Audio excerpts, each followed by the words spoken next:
and I kind of get involved with them.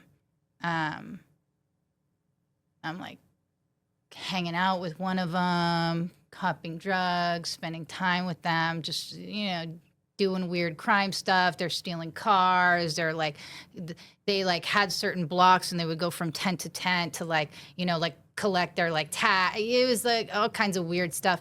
And then the crash unit, the gang unit's following us, and I'm doing ice, and I'm becoming more and more paranoid.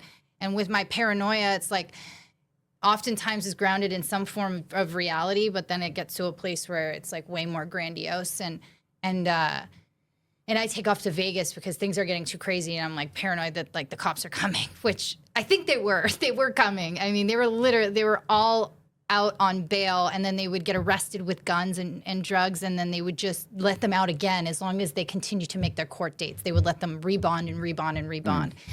And what year is this? 9 years ago. Okay. In 2017. And I ended up going to Vegas to like get away from them because I'm like kind of having like psychotic breaks, and one of them ends up going to prison for life, and then the other one is still out when I come back. And I had met some guys, also gang members, but not quite as chaotic as these dudes, who were, crossing drugs over the border.